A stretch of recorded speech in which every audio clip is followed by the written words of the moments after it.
Seiring dan sejalan, teterenet seindah bunga di taman. Bak burung yang mekar, kandaku puja, bahagia kita berdua. Bak burung yang mekar, lagu pun dah seram dah. Tetapi itulah lagu yang dinyanyikan oleh Zuraida semasa dia menghidangkan teh panas untuk laki kesayangan dia yang bernama Syaril, tengah duduk kat ruang tamu rumah. Hari pun dah masuk pukul 5:30 petang apabila isteri Syaril, Zuraida ni, sambil nak hidang teh panas tu, nyanyi lagu tak pernah-pernah dia buat dia orang. Syaril ni pun dah pelik dah. Dalam hati Syaril dia dah tahu dah, ini isteri aku siap menyanyi ni, bahagia je hidup dia, mesti ada benda yang dia nak. Jadi Syaril pun waktu dia dah dihidangkan teh panas, dia pun buat muka seposen je. Dia pun buat tak tahu, dia minum je teh panas dia tu. Zuraida yang duduk kat sebelah dia ni seakan-akan menantikan. Tanyalah bang, tanyalah apa yang Zuraida nak. Tapi Syaril ni dia buat keras je. Bagi Syaril, kalau aku tanya ni memang settle hidup aku. Macam-macam dia minta. Jadi selepas 5 minit, Syaril ni tidak endahkan langsung Zuraida yang duduk tersipu-sipu kat sebelah dia. Akhirnya Zuraida sendiri yang buka mulut. Abang, abang ni orang dah buatkan teh panas, siap menyanyi lagi. Bukan minta bayaran pun, langsung tak endahkan pun sayang. Sedap ke tak teh tu? Lalu Syaril pun mengiyakanlah. Ya sayang, sedap. Abang bukannya tak nak tanya kenapa awak hari ni ceria semacam. Tapi abang takut. Kan kalau abang salah tanya, awak minta barang kemas, awak minta kasut, pakaian mahal-mahal. Manalah abang mampu. Abang ni kerja pengawal keselamatan je. Tunggulah sayang. Lagipun ini tengah bulan ni. Abang pun nak bayar loan kereta pun semua tak lepas lagi sayang. Dan bila dengar rintihan Syaril tu, Zuraida terus tergelak. Abang ni, tak adalah Zuraida tahulah abang tak mampu. Ini adalah sesuatu yang Zuraida nak, tapi tak perlu keluar duit pun bang. Jadi bila Syaril dengar ada benda yang isteri kesayangan dia ni, Zuraida ni, nak, tak perlu keluar duit, alhamdulillah, selamatlah bagi diri Syaril. Oh, okeylah tu. Bolehlah. Kalau tak perlu keluar duit, apa yang sayang nak, abang cuba tunaikan. Tetapi itulah jawapan yang sama juga, terjerat juga dalam permainan soalan Zuraida ni. Akhirnya Zuraida pun cakaplah hajat dia yang sebenarnya dekat suami dia. Abang, sebenarnya abang perasan tak, daripada kita awal kahwin dulu, ada barang yang mak abang pakai, Zuraida dah lama dah tengok, cantik bang barang tu. Dan sebaik saja isteri dia cakap barang yang cantik, dalam pemikiran Syaril ni, dia dah tahu dah, tak lain tak bukan, ini mesti loket permata hijau rantai yang mak dia selalu pakai. Lalu Syaril pun cepat-cepat membantah apa yang isteri dia bakal cakap selepas tu. Sayang, dengar ni. Kalau awak rasa awak nak loket permata hijau tu, awak minta sendiri. Awak tak payahlah pujuk abang supaya abang pujuk mak abang serahkan loket rantai permata tu dekat awak. Memang takkan lepas punya. Bukannya abang tak pernah minta. Dulu abang pernah lah time sekolah dulu cuba nak gadaikan loket mak tu. Satu rumah mak jerit, mak mengamuk, awak tahu tak? Mana boleh, sejak daripada muda lah mak pakai rantai tu. Mengarutlah awak ni, tak payahlah. Lalu Zuraida pun teruslah hati dia, geramnya lah. Aku baru minta sikit, bebel pula engkau ni kat aku kan. Dan Zuraida pun akhirnya dia dah fed up. Nampak sangat laki dia ni tak ada langsung nak tolong dia. Dan Zuraida pun cakap, tak apalah bang, kalau macam tu, ingat Zuraida tak boleh minta sendiri ke? Zuraida ni menantu kesayangan mak lah. Dah lah, esok biar Zuraida sendiri pergi rumah mak. Zuraida sendiri akan minta. Tengoklah, mesti dapat punya. Dan Syaril pun hanya mendiamkan diri. Syaril pun sambunglah minum teh panas dia. Manakala Zuraida ni terus berlalu masuk ke dalam bilik. Yelah, dah merajuk lah. Dia nak minta tolong laki dia supaya pujuk mak tu kasih loket permata tu dekat dia. Endap tak dapat, itulah perempuan. Merajuk terus Zuraida. Dan akhirnya ke keesokan harinya, Zuraida sendiri disebabkan dia teramat nak loket permata hijau yang telah menambat hati dia, Zuraida pergi ke rumah ibu kepada Syaril yang bernama Puan Sana.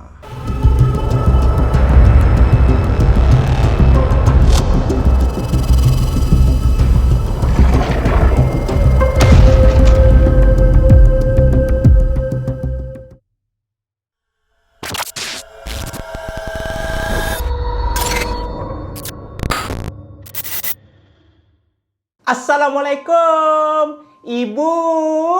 Assalamualaikum. Menantu kesayangan Ibu dah datang ni. Bukalah pintu.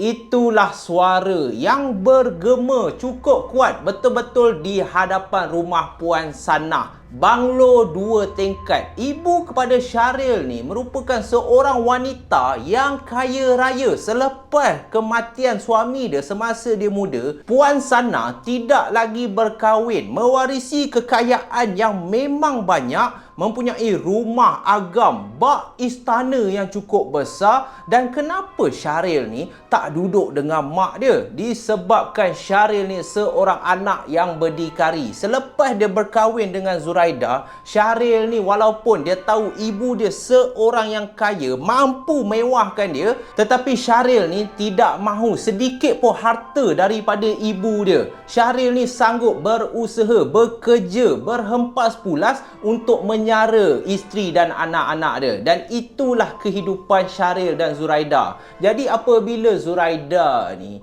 pukul 2.30 petang dah memberi salam berkali-kali di hadapan rumah Puan Sana, akhirnya selepas 2 minit Puan Sana pun membukalah pintu hadapan rumah banglo dia. Lalu sebaik saja Puan Sana nampak menantu kesayangan dia telah tercegat dengan berpakaian baju kurung, dan Zuraida ni bukan datang dengan tangan kosong, siap bawa sedikit makanan. Lalu gembiralah hati Puan Sana ni. Tanpa lengah masa, Puan Sana pun terus menjemput menantu kesayangan dia tu masuk ke dalam rumah. Zuraida, lamanya tak jumpa.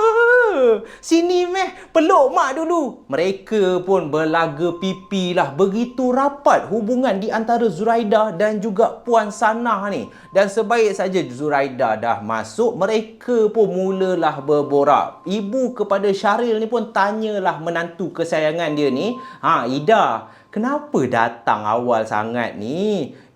Bawa apa tu? Lalu Zuraida pun buka lah pembalut pinggan yang dia balut tu dengan kain bunga-bunga yang memang cantik. Dan sebaik saja dia buka, ini mak, Zuraida, ini resepi ibu Zuraida tau. Ini mak, pengat pisang internasionale, pengat pisang yang paling sedap, khas lah untuk mak. Lalu Puan Sana pun gembira lah. Sebab itulah mak sayang sangat dekat kau ni, tahu tak Ida? Engkau ni seorang menantu yang memang rajin, memang pandai masak. Pengat pisang, mak lama dah mengidamkan ni. Daripada semalam mak termimpi-mimpi. Alhamdulillah, rezeki hari ni rupanya kau nak bawa. Lalu Puan Sana pun menjamahlah pengat pisang yang dibawakan oleh menantu dia ni.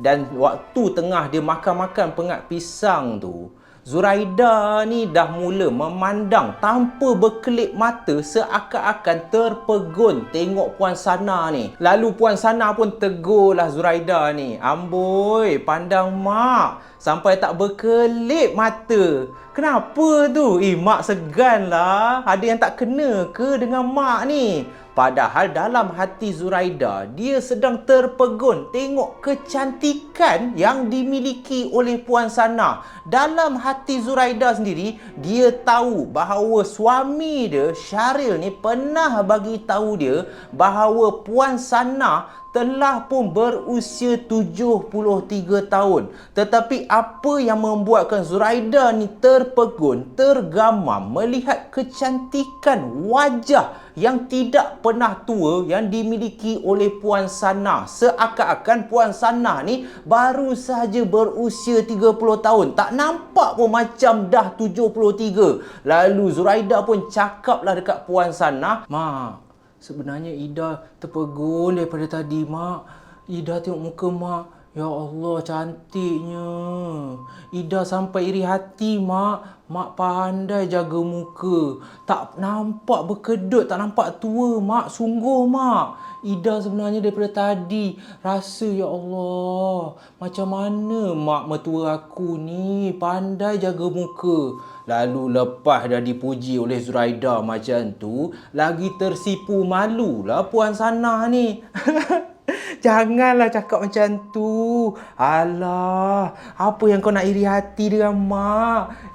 Zuraida, kau pun cantik. Tapi kau kena tahu macam mana nak jaga. Alah, mak ni pun dah tua, dah 73 dah pun. Tak payahlah mengarut. Lalu Zuraida pun tanpa lengah masa, inilah peluang. Selepas dia dah bodek Puan Sanah ni, selepas dia dah puji berbakul-bakul, inilah masanya untuk Zuraida melepaskan hajat sebenar dia datang ziarah Puan Sanah. Dan Zuraida pun cakap kat Puan Sanah, "Mak, sebenarnya Zuraida ada hajat, Mak. Zuraida sebenarnya dah lama lah tengok rantai yang Mak pakai tu, rantai loket tu. Cantiknya, Mak. Mana Mak dapat?" Itulah kiasan yang diberikan oleh Zuraida kepada Puan Sanah. Tetapi yang mengejutkan, seakan-akan tidak percaya oleh Zuraida. Umpama pepatah Melayu, orang mengantuk di sorong bantal.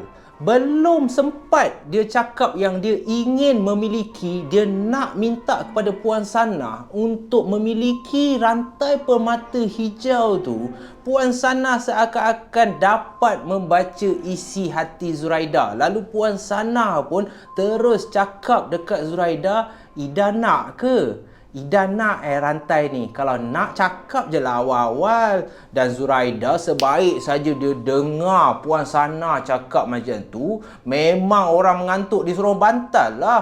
Macam burung belatuk. Zuraida ni menganggukkan kepala dia berkali-kali sebab terlalu gembira. Nak mak. Nak.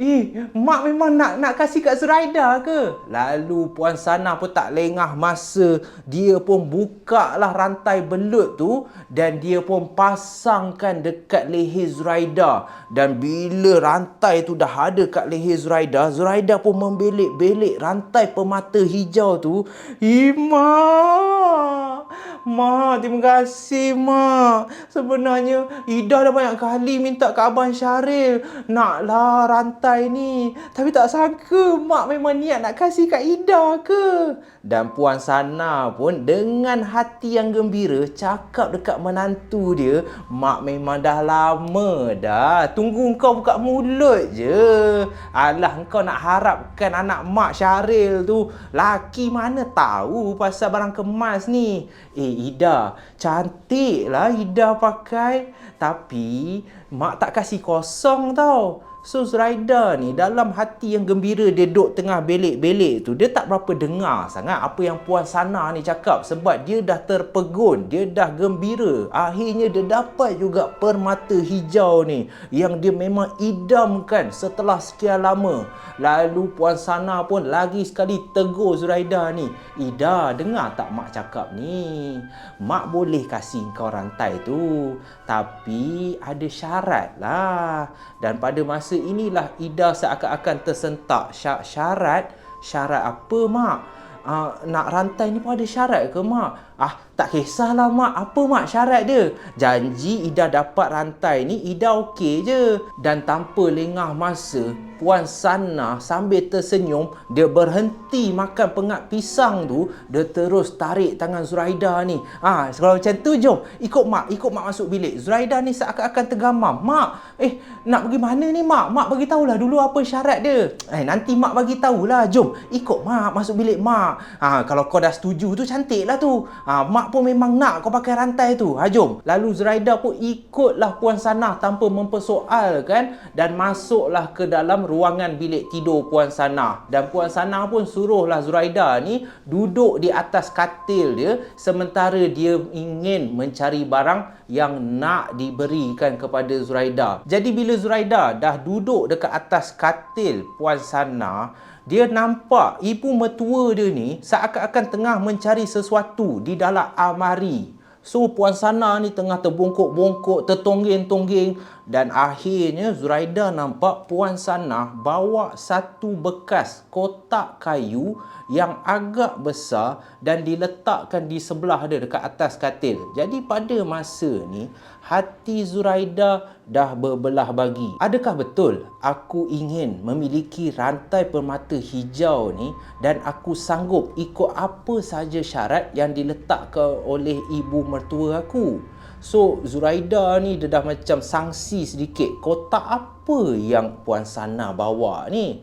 Dan dia pun tanyalah Puan Sanah, mak, ni kotak apa mak? Ini kotak untuk rantai ni ke mak? Besarnya mak. Ya Allah, patutlah mahal mak. Itulah, Zuraida tahu dah, mak barang mak semua mahal-mahal. Dan Puan Sanah pun tak endahkan apa yang Zuraida ni cakap. Puan Sanah terus buka kotak kayu tu dan di dalam kotak kayu tu terdapatnya kain yang berwarna merah. Dan pada masa inilah Puan Sanah keluarkan kain yang berwarna merah tu. Dia pegang, Puan Sanah pun duduk di sebelah Zuraida. Dan Puan Sanah cakap kat Zuraida, Zuraida, dengar ni. Kalau engkau memang betul nak jadi pemilik baru rantai permata hijau ni, dia adalah syarat. Engkau tak bolehlah nak rantai sahaja. Engkau kena terima sekali apa yang datang bersama rantai tu.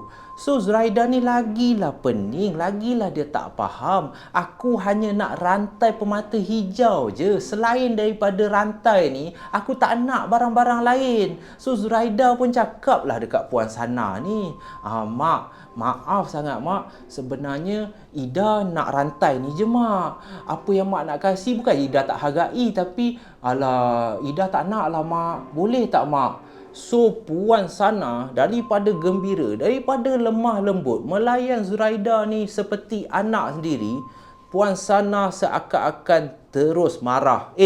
Mana boleh macam tu? Kalau kau nak rantai tu, kenalah ikut syarat ni. Alah, bukan susah pun. Sebenarnya rantai tu bukan kosong tau. Rantai tu ada tuan dia. Engkau kenalah jadi tuan baru dia. Barulah sempurna rantai tu. Mana kau boleh pakai saja. Ni kau buka ni. Mak nak kau buka ni. Kita akad sekarang. Mak nak kau jadi tuan baru. Kau setuju ke tak ni? Bam! Tiba-tiba menjadi tuan baru. Zuraida pada masa tu seluruh badan dia dah meremang dah. Dalam hati dia yang gembira dapat rantai tu tadi, dah ada sedikit penyesalan. Dia tak pernah sangka rupa-rupanya rantai yang mak mertua dia pakai bukan rantai perhiasan kosong. Rantai tu ada kadam dia. Tak pasal-pasal nak kena jadi tuan baru. Jadi nak tak nak, disebabkan dia tak nak kecilkan hati ibu mertua dia, kalau dia tolak time tu, apa yang bakal jadi? Dia dah mula fikir dah pasal hubungan dia bersama Syaril. Kemungkinan nanti mak mertua dia ni marah, habis perkahwinan dia tunggang terbalik. Lalu Zuraida pun terus cakap dekat Puan Sanah, mak, sekejap mak, apa ni mak? Kenapa nak kena jadi tuan baru? Cubalah mak terangkan dulu. Kenapa rantai ni? Rantai ni bukan kosong ke mak? Jadi Puan Sanah pun teruslah cakap kat Zuraida ni, alah kau ni takut sangat. Tuan baru ni bukannya macam saka semua tu. Kita bukannya nak jahanamkan hidup orang. Benda ni boleh kasih apa saja yang kau nak. Kau tak nak ke jadi macam mak, duduk dekat banglo mewah, kaya, harta punya banyak, dan kau pun baru je puji muka mak kan? Mak nampak cantik, sampaikan kau sakit hati dengan mak. Inilah bendanya. Kau ingat wajah mak dah 73 ni, macam mana masih ramai lagi orang yang nak mak? Kau ingat sebabkan makeup, produk kecantikan tu boleh kasih wajah secantik ni? Mana boleh. Ini benda. Engkau tu dah lama kahwin. Mak dah lama tengok kau. Syaril tu, apa yang dia boleh kasih kau? Engkau nak cakap kerja keselamatan tu, pengawal keselamatan tu boleh kasih kau kaya? Tak boleh. Kau mimpi je lah. Benda ni lah yang kalau kau jadi tuan dia, engkau boleh kaya. Dan mak buat semua ni memang untuk kau. Sebab itulah mak nak serahkan rantai ni, benda ni kepada engkau. Kau setuju je lah. Tetapi apakan daya, hati manusia ni dia berbolak-balik. Zuraida ni, walaupun dia takut, dia tak tahu menau pun pasal menjadi tuan baru, memiliki kadam. Hati Zuraida pada masa yang sama, dia dah terpaut. Dia seakan-akan bersetuju dengan apa yang dikatakan oleh Puan Sana. Nak harapkan Syaril, Abang Syaril tu, kerja pengawal keselamatan. Pagi, petang, siang, malam bekerja. Kehidupan aku sama juga. Aku nak juga jadi macam Puan Sana. Hidup senang lenang, tak payah bekerja. Duduk pula dekat rumah banglo yang macam istana. Memiliki barang kemas, pinggan mangkuk yang cantik-cantik. Zuraida ni pun ada keinginan dia. Tak boleh salahkan aku. Aku pun nak jadi macam ibu mertua aku. So Zuraida ni cakaplah dekat Puan Sana, macam ni lah mak. Kalau itu yang mak nak, Ida ikut je lah mak. Ida pun dah suka sangat rantai permata hijau ni. Kalau apa saja Ida kena buat, Ida setujulah mak. Lagipun mak cakap benda ni boleh buat kita kaya kan mak? Benda ni boleh buat muka Ida cantik kan? Ida nak Abang Syaril tu sayang Ida. Lalu Puan Sana pun cakap lah dekat Zuraida ni, iya, benda ni boleh senangkan hidup kau. Kau dah tak payah bersusah payah dah lepas ni. Sekarang ni tak nak panjang cerita, mak nak kau tengok dulu. Benda ni sebenarnya ada nama dia. Mak panggil dia sayang. Dan sebaik saja Puan Sana buka kain berwarna merah tu, dalam kain tu terdapatnya satu makhluk, satu lembaga yang berukuran 10 cm sahaja. Tetapi lembaga ni mempunyai tangan yang panjang, berwarna hitam, memiliki rambut yang panjang, seakan-akan sama panjang dengan tubuh makhluk ni. Dan boleh digambarkan oleh Zuraida, kalau korang pernah tengok jenglot, makhluk ni seakan-akan jenglot. Dan makhluk ni lah yang Puan Sana panggil sayang. Sebaik saja Zuraida tengok makhluk tu, Zuraida pun tanya mak dia, mak, apa benda ni mak? Zuraida tengok nak cakap orang bukan orang. Ni dah mati kan mak? Tergelaklah Puan Sana. Dah mati? Ini hidup lagi ni. Tapi adalah cara dia. Sekarang ni mak nak ajar kau macam mana kau nak seru dia. Kau tengok ni apa yang mak nak buat. Lalu Puan Sana pun membacakan mantra. Dengan nama Tuhan yang Maha Mencantikkan, asamku selumbi manis. Manis aku dipandang orang. Gelaga yang manis, manis aku dipandang orang segala.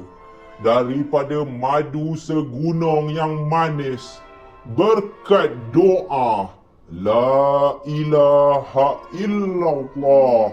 Boom! Secara tiba-tiba, sebaik saja mantra tu dibacakan oleh Puan Sana, alangkah terkejutnya Zuraida apabila betul-betul di hadapan Puan Sana sekarang adanya satu lembaga yang mempunyai rambut yang teramat panjang. Zuraida tak nampak wajah lembaga ni, sedang duduk dalam keadaan seperti orang sedang menyembah sesuatu. Benda ni duduk bersimpuh, menundukkan kepala dia seakan-akan takut kepada Puan Sanah. Dan lembaga ni hanya mendiamkan diri manakala Puan Sanah cakap dekat lembaga ni, sayang, sekarang ini aku nak kau tunjukkan kepada menantu aku. Dapatkan aku duit. Tak kisah berapa banyak, yang aku tahu engkau tunjukkan kekuasaan engkau. Dan alangkah takutnya Zuraida, sebaik saja arahan telah diberikan oleh Puan Sanah, terdapatnya satu suara yang garau keluar daripada lembaga ni. Baik tuanku, aku akan dapatkan segala apa yang engkau hajati. Dan dalam sekelip mata lembaga ni terus lesap hilang daripada pandangan. Dan tak sampai 10 minit, lembaga ni pun muncul kembali, duduk dalam keadaan yang sama di hadapan Puan Sanah dan juga Zuraida. Dan Zuraida nampak lembaga ni mencampakkan beberapa duit kertas yang bernilai 50 dan 100 ringgit. Lalu Puan Sanah pun mengarahkan Zuraida untuk mengutip segala duit yang telah dibawakan oleh lembaga yang bernama Sayang ni. Dan sebaik saja Zuraida kira, rupa-rupanya duit tu bernilai RM1,230. Dan Puan Sanah pun sambil tergelak berkata kepada Zuraida, Zuraida, nampak tak? Kau kira tak berapa lama, dalam masa tak sampai 10 minit, engkau dah ada 1,000 lebih dah. Takkan kau tak nak? Dan Zuraida telah dibutakan dengan harta, telah dibutakan dengan wang ringgit yang tak tahu datangnya daripada mana. Tetapi dalam hati Zuraida telah sorak gembira, seakan-akan tidak percaya bahawa apa yang dijanjikan oleh ibu mertua dia, bahawa Sayang ni boleh memberikan kekayaan, boleh memberikan apa sahaja yang ingin dimiliki oleh Zuraida. Zuraida terus bersetuju. Mak, duit, Mak. Mak, ini Abang Syarif kena kerja sebulan, Mak. Mak, Zuraida nak, Mak. Zuraida nak bela Sayang. Sayang. Zuraida ni panggil Sayang ni macam kucing je. Ya Allahu Akbar. Itulah manusia. Bila harta, benda halal ke tak halal, dah tolak tepi. Zuraida ni terus bersetuju. Dan pada saat itu juga, Puan Sanah terus mengikat. Puan Sanah terus cakap kepada Zuraida, pada saat ini aku mengikat tali perjanjian di antara Sayang dan juga Zuraida. Engkau akan mengikut segala apa kemahuan yang diingini oleh tuanmu. Dan jangan sesekali engkau mungkiri janjimu kepadaku. Sesungguhnya engkau akan binasa. Selagi mana loket rantai permata hijau dikalungkan di leher Zuraida, dia akan menjadi tuanmu kekal abadi selamanya. Boom! Dalam sekelip mata, tuan baru yang telah pun bertukar nama daripada Puan Sanah kepada Zuraida. Dan Zuraida tanpa lengah masa, dia pun dengan penuh gembira menerima apa sahaja yang telah pun diberikan oleh Puan Sanah. Dan sebelum Zuraida pulang ke rumah, Zuraida sempat mengajukan satu soalan kepada Puan Sanah. Mak, sekarang ni Zuraida dah jadi tuan baru, Mak. Tapi masalah dia, Mak, Zuraida tak tahu, Mak, macam mana nak jaga Sayang ni. Dan macam mana pula dengan Abang Syaril. Kalau dia tiba-tiba tengok Zuraida kaya, Zuraida banyak duit, kan nanti dia mesti syak sesuatu, Mak. Dah lah Zuraida tak kerja. Dan Puan Sanah pun terus cakap kat Zuraida, senang je, Ida. sayang ni bukannya banyak sangat benda yang dia makan. Setiap malam engkau titiskan sikit je darah daripada ibu jari kaki engkau. Kau guna jarum je, kau cocok sikit, kau titiskan dalam 2-3 titis je. Itulah yang akan menjadi makanan sayang ni. Alah, kalau itu pun susah kau nak ikut, kau fikirlah sikit apa yang sayang ni boleh beri dekat kau. Kecantikan, kemewahan. Takkanlah kau tak boleh korbankan untuk sayang ni 2-3 titis darah. Dan pasal Abang Syaril tu, kau tak payah risau lah. Mulai hari ni, kau bincang dengan laki kau, kau cakap dekat dia, kedai makan yang ada kat depan ni, mak serahkan dekat kau. Mulai hari ni, engkau kena berniaga. Daripada perniagaan tu lah, kau cakap lah, kau dapat duit daripada situ. Dan itulah apa yang Zuraida lakukan. Menipu laki dia, berkomplot dengan ibu mertua dia sendiri supaya biar pecah di perut, jangan pecah di mulut. Rahsia pertukaran tuan baru di antara Puan Sanah dan juga Zuraida ni tidak boleh diketahui oleh Syaril, dan bermula pada saat itulah hidup Zuraida berubah. Abang, duduklah bang. Duduklah sini kejap. Ida ada tunjuk abang sesuatu ni. Lalu Syaril pun hanya melayan je lah Zuraida ni. Gelagat Zuraida seperti seorang budak kecil yang keriangan. Pada masa ni Syaril dah mula terfikir dah, ini mesti lagi sekali nak aku pujuk mak aku ni. Dia ni kalau tak dapat loket tu memang macam ni. Lalu sebaik saja Syaril duduk, dia pun tak sabar nak menantikan kali ni apa pula yang Zuraida ni inginkan. Secara tiba-tiba Zuraida pun teruslah selak baju dia dan Zuraida pun keluarkan loket permata hijau tu, dan dengan penuh gembira dia tunjukkan kepada Syaril. Abang, tengok ni bang, tengok rantai ni. Abang kenal tak rantai apa ni? Dan Syaril pun seakan-akan tergamam. Mak kasih awak ke? Macam mana awak dapat rantai ni? Awak curi daripada mak Lalu Zuraida pun tergelak lah selepas dah tengok laki dia ni muka gelabah. Ada pula curi.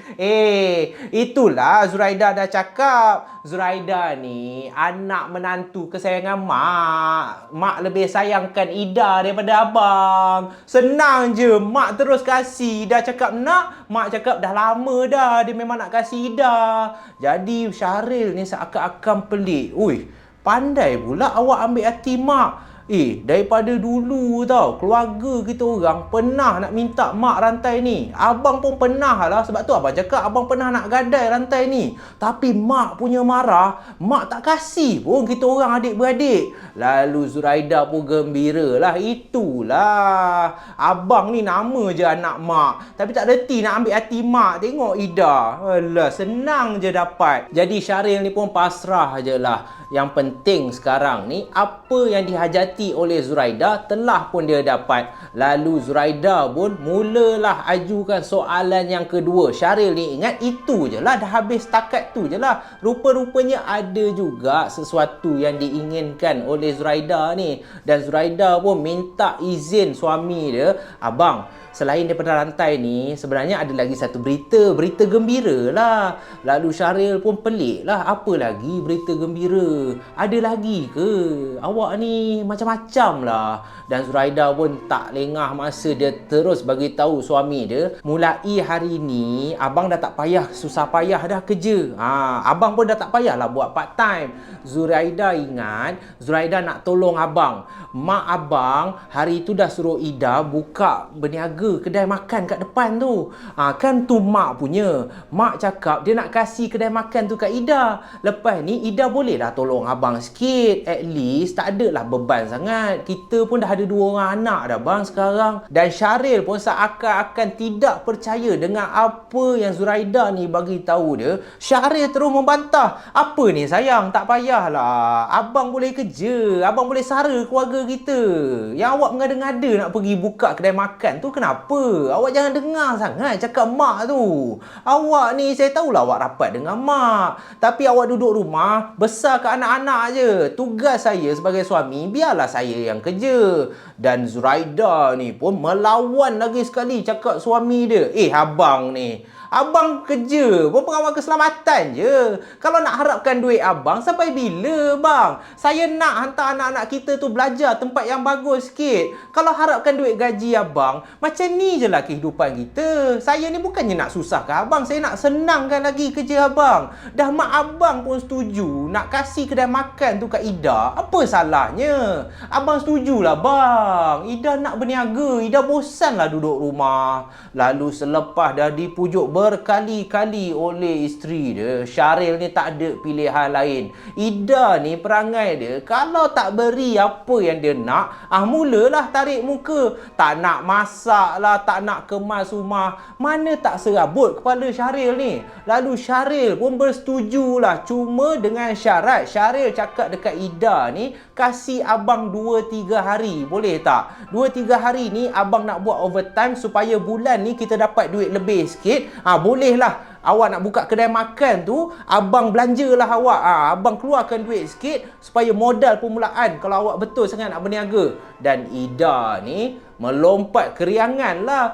Yes! Sebab itulah Ida sayang abang. Muah, muah, muah. Dia ciumnya pipi Syaril ni. Yalah, bila isteri dah happy, apa yang suami nak, sapada mesti dapat punya. Sapada pun masuk. So bermulalah satu lagi kehidupan yang cukup berbeza buat diri Syaril sendiri. Sebab selama ini Zuraida ni seorang suri rumah, membesarkan anak-anak mereka. Dan sekarang secara tiba-tiba Zuraida dah ada perniagaan sendiri, sebuah kedai makan. Dan Syaril pun bersetuju. Selepas dia fikir balik, ada betulnya juga. Isteri dia memang pandai memasak. Boleh dikatakan setiap masakan yang dimasak oleh isteri dia memang sedap. Dan apabila dah dipersetujui oleh Syaril, Ida ni pun mulakanlah strategi dia seperti mana yang telah dinasihatkan oleh ibu mertua dia.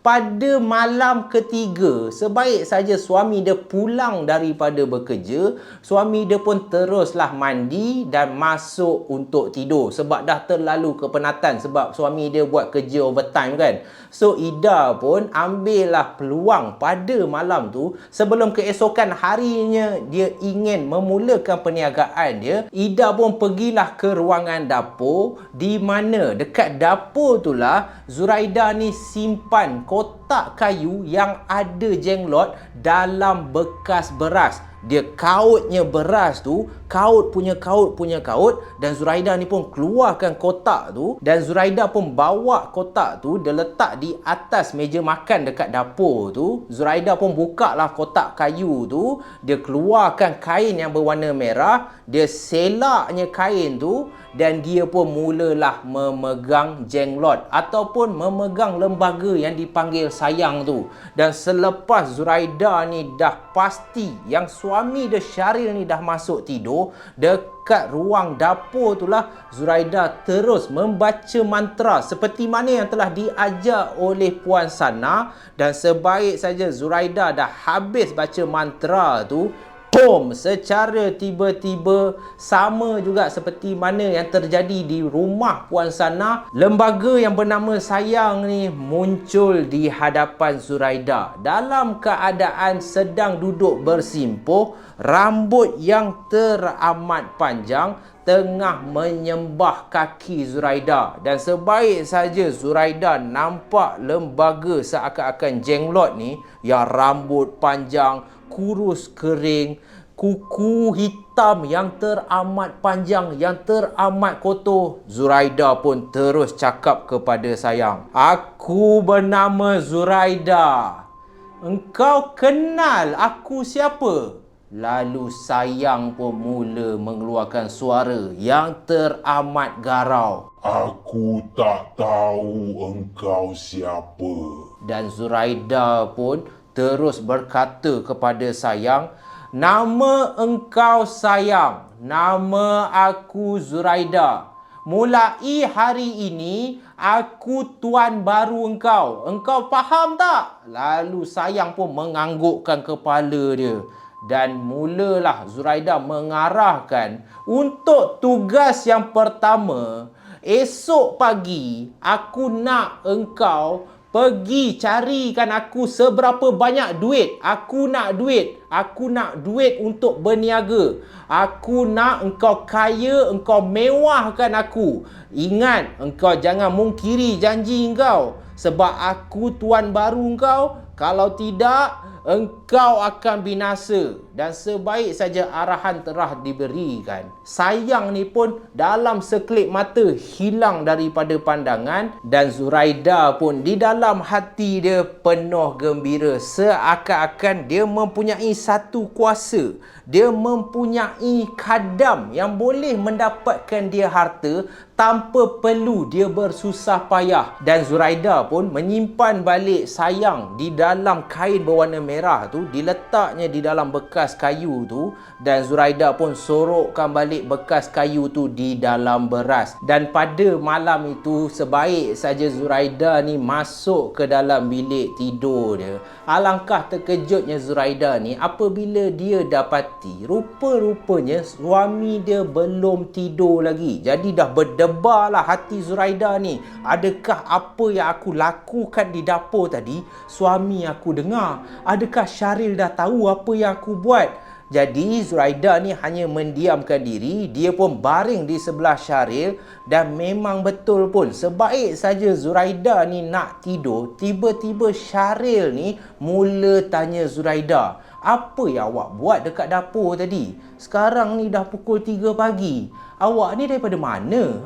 Tak tidur lagi ke? Jadi Zuraida pun terpaksa dengan pantas memikirkan jawapan apa yang boleh diberikan kepada laki dia ni. Kenapa dia tak tidur lagi? Lalu Zuraida pun terus cakap kat laki dia, alah, kan esok hari pertama nak berniaga. Ida nervous lah bang. Lagipun Ida baru je masak nasi lemak, lauk-lauk. So esok pagi tak payahlah kita rushing. Kita bolehlah rehat sikit. So laki dia pun mengiyakan lah. Laki dia cakap, ya saya tahu awak semangat nak berniaga. Tapi tak payahlah sampai tak tidur pukul 2-3 pagi. Esok hari pertama, kejap kang penat. Lalu Zuraida pun malas nak layan. Dia mengiyakan jugalah cakap suami dia. Yalah bang, dah lah bang, Zuraida penat ni, kita tidur lah. Esok nak berniaga lagi. So mereka pun masuk tidur. Alhamdulillah, dalam hati Zuraida, nasib baik laki aku percaya. Selamat. Kalau laki aku tahu ni, memang habis hidup aku. Memang aku kena maki punya. So keesokan paginya, Zuraida bersama suami dia Syaril ni tak bekerja untuk menolong Zuraida ni untuk berniaga makanan, dibantu oleh 2 orang anak Zuraida. Yang seorang laki, seorang perempuan ni pun tolong juga ibu mereka untuk berniaga makanan. Dan hari pertama tu, jualan perniagaan kedai makan Zuraida ni memang laris, memang habis. Segala lauk pauk yang Zuraida ni masak, nasi lemak, pulut kuning, rendang daging, ayam masak merah, telur masak kicap, sambal ikan bilis, semuanya habis. Jadi kepenatanlah Zuraida dengan laki dia si Syaril ni. Jadi sebaik saja mereka sampai dekat rumah, Syaril ni pun dah duduk di ruang tamu tu kepenatan. Termasuklah juga Zuraida dan juga anak-anak Zuraida. Masing-masing dah penat sebab hari pertama. Tak pernah sangka sambutan kedai makan Zuraida ni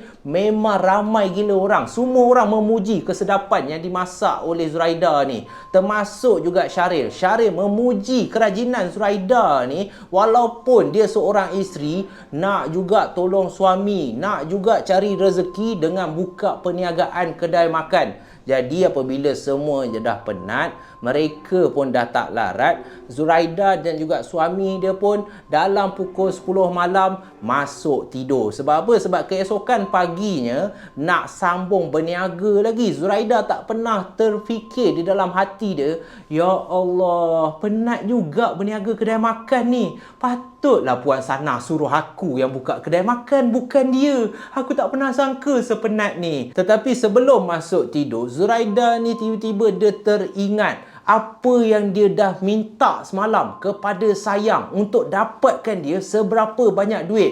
Jadi apabila Syaril ni dah tidur dalam pukul 1 lebih, Zuraida ni pun bingkas bangun, pergi ke arah ruang dapur dan dia pun kuis lagi sekali bekas beras tu. Dia keluarkan kotak kayu yang ada sayang dalam tu. Sebaik saja dia buka kotak kayu tu, Zuraida ni hampir menjerit keriangan. Dia tak percaya dalam bekas kayu tu terdapat banyaknya duit yang sayang ni tolong dapatkan untuk dia. Ada RM50, ada RM100 berkeping-keping. Dan pada malam tu juga Zuraida ni duduk kat dapur, dia kira sampai pukul 2 lebih dan hati dia teramat riang gembira sebab dalam bekas tu rupa-rupanya semua duit yang sayang ni dapatkan untuk dia bernilai hampir RM4,000. Dalam bekas kayu tu ada RM3,992. Zuraida ni tak boleh gambarkan keriangan, kegembiraan hati dia. Hujung bulan ni aku dah boleh hidup mewah. Selepas ni kehidupan aku akan berubah. Kita semua dah tak payah susah payah. Laki aku dah tak perlu dah kerja sampai tengah malam untuk cari duit. Dengan adanya sayang ni, aku boleh mewahkan anak-anak aku dan aku boleh memiliki segalanya apa yang aku inginkan. Jadi duit tu pun Zuraida letak balik dalam bekas kayu tu. Dia pun tutup, letak balik dalam bekas beras. Dan disebabkan dah terlalu penat, walaupun gembira dapat duit yang banyak, sebab esoknya nak sambung berniaga jual nasi lemak lagi, Zuraida pun masuklah tidur.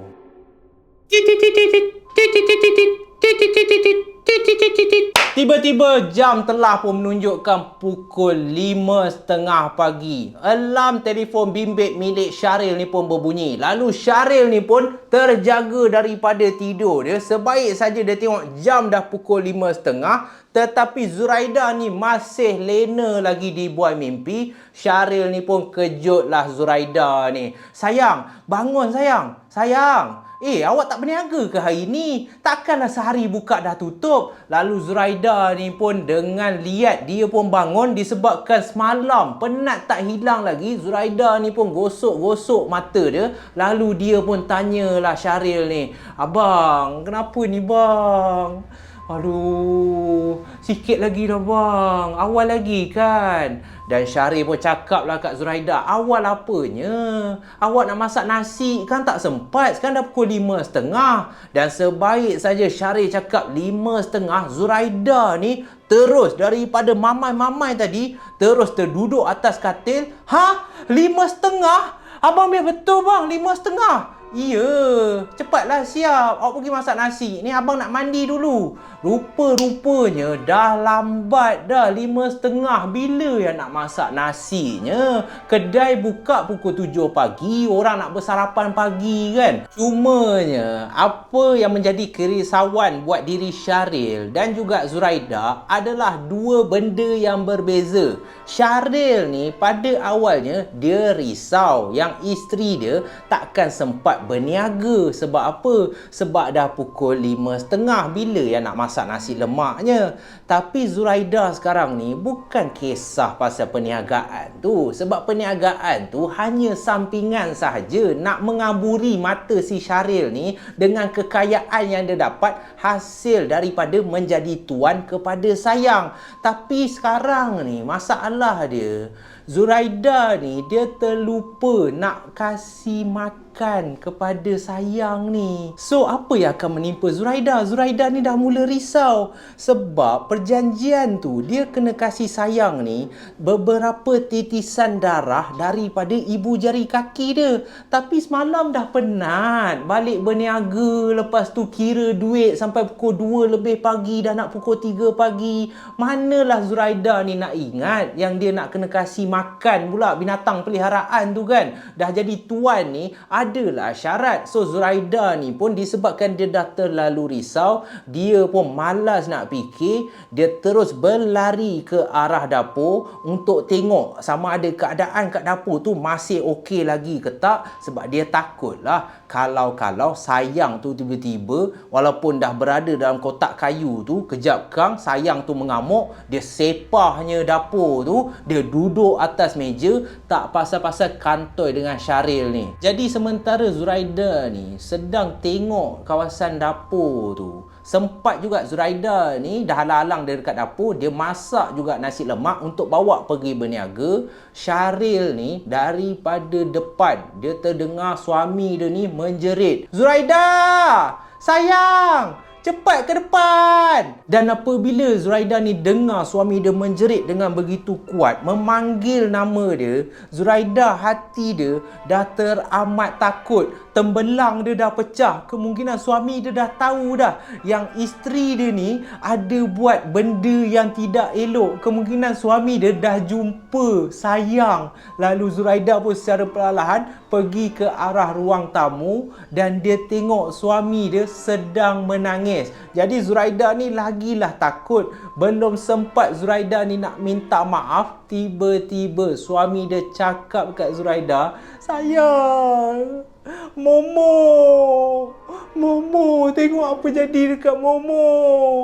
Momo adalah kucing peliharaan suami dia, dan alangkah terkejutnya Zuraida. Di tangan suami dia, kucing yang bernama Momo ni telah mati, tetapi mati dalam keadaan yang teramat pelik. Seakan-akan bukannya Momo ni digigit ataupun diserang oleh anjing liar, bukannya Momo ni mati dalam keadaan perut terburai ke leher berdarah, tidak, tetapi badan Momo kurus kering, seakan-akan ada sesuatu yang telah menghisap semua darah yang dimiliki oleh Momo. Dan apabila laki dia menangis teresak-esak, tidak dapat menahan kesedihan, Zuraida pada masa ni dah tahu dah apa yang menyebabkan kematian Momo bukanlah daripada anjing liar, tetapi kemungkinan disebabkan dia terlupa nak kasih sayang tu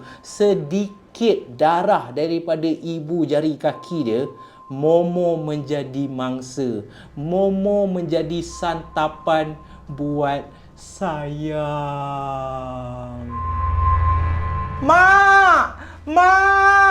Mak, buka pintu, Mak. Mak, ni Ida.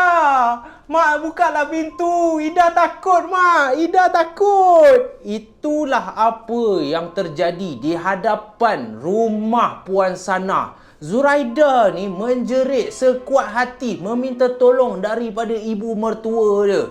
Dan apabila Puan Sanah ni buka pintu, tengok keadaan Zuraida ni menangis teresak-esak, kusut masai, Puan Sanah ni terkejut. Ida, ya Allah, menantu kesayangan mak. Kenapa ni? Masuk. Sambil tu Puan Sanah memeluk, cuba menenangkan Zuraida ni yang dalam keadaan seakan-akan dah tak betul dah. Masuk ke dalam rumah dan Zuraida pun menceritakanlah apa yang telah berlaku. Semalam Zuraida dah minta sayang carikan duit. Memang sayang kasih Zuraida duit, mak. Tapi Zuraida lupa nak kasih makan. Zuraida lupa nak kasih dia darah. Lalu Puan Sanah pun seakan-akan tidak percaya. Macam mana kau boleh lupa? Kan mak cakap sikit je sayang tu nak darah kau. Engkau ni kan tak kenang dik budi lah. Sayang ni boleh kasih kau segalanya, cuma kau kenalah kasih dia darah. Macam mana kau boleh lupa ni? Kan mak suruh ikut segala apa yang mak dah cakap. Dan Zuraida pun menangis teresak-esak. Semalam kan berniaga, Ida penat sangat. Sekarang ni kucing milik Abang Syaril jadi mangsa, Mak. Momo dah mati. Ida rasa ni kerja sayang. Dia dah marah kat Zuraida. Apa yang Zuraida nak buat? Lalu Puan Sana pun seakan-akan tidak boleh percaya. Bangang punya menantu. Aku dah suruh ikut dah. Benda senang saja. Kasih dia setitis 2 darah kau. Itu pun kau tak boleh ikut ke?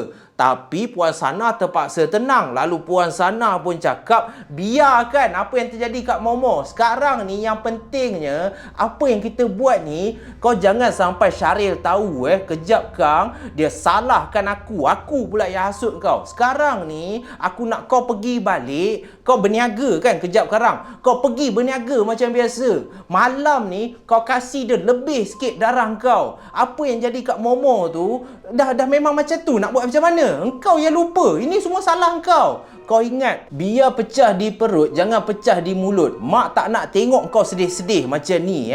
Engkau pergi berniaga, engkau buat saja apa yang mak dah ajar engkau. Jangan ulang lagi. Aku tak nak orang lain pula jadi mangsa. Lalu Zuraida pun selepas dah dimarahi oleh Puan Sanah, dia pun kesat air mata dia. Dan Zuraida pun meminta diri untuk pulang. Dia ikut je lah apa yang Puan Sanah ni suruh. Okeylah, betul juga. Jangan sampai Abang Syaril tahu. Ini semua adalah berpunca daripada diri dia sendiri. Dan sebelum Zuraida ni beredar pulang untuk terus pergi berniaga, Zuraida ni sempat tanya satu soalan kepada Puan Sana. Mak, Zuraida ada benda nak tanya satu je, Mak. Kenapa daripada dulu Mak cakap Mak nak kasih Zuraida permata hijau ni, Mak? Kenapa Abang Syaril dulu pernah nak gadai rantai ni? Anak-anak Mak pun pernah nak memiliki rantai ni. Kenapa Mak tak kasih dia orang? Dan pada masa inilah Puan Sana mengingatkan kepada Zuraida balik apa yang telah dia lakukan semasa dia bercinta dengan Syaril. Zuraida, engkau jangan buat lupa aku sayang kau tau. Aku memang daripada dulu suka perangai kau. Kau tak ingat ke engkau bukan pilihan utama Syaril?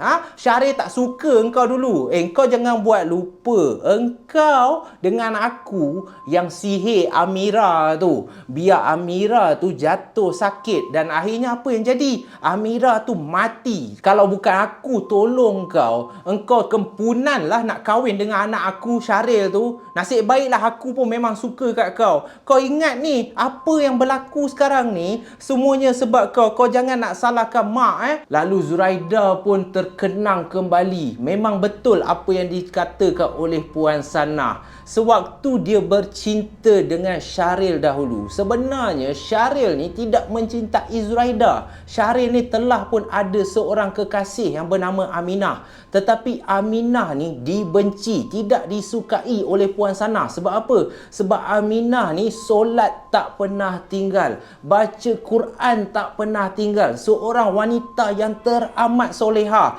Cumanya Puan Sanah ni dia tak sukalah sebab Aminah ni akan mengganggu kerja dia, akan merosakkan segala apa yang Puan Sanah ni miliki. Kekayaan, harta, kemewahan yang dibantu oleh sayang ni. Kalau Syaril kahwin dengan Aminah, habis segala ilmu dia, habis sayang. Silap-silap sayang tu boleh mati dikerjakan oleh Aminah. Jadi sebelum Aminah ni berkahwin dengan Syaril, Zuraida dan juga Puan Sanah ni telah menyantau Aminah ni. Dikatakan secara tiba-tiba Aminah ni jatuh sakit. Dan juga Syaril ni, waktu Aminah ni sakit, turut disihir, Syaril ni langsung tak ada perasaan sayang. Yang selama ni dia cukup sayang kepada Aminah, dalam sekelip mata hilang dan bertukar sayang dia kepada Zuraida. Dan sejak daripada kejadian itulah, apa sahaja yang berlaku kepada Zuraida dan Puan Sanah tidak boleh sesekali diketahui oleh Syaril. Ingat pesan Puan Sanah, biar pecah di perut, jangan pecah di mulut. Puan Sanah tumbuk muka jap kang. Itu aku tambah lah. So, part 2 bersambung guys. Hey.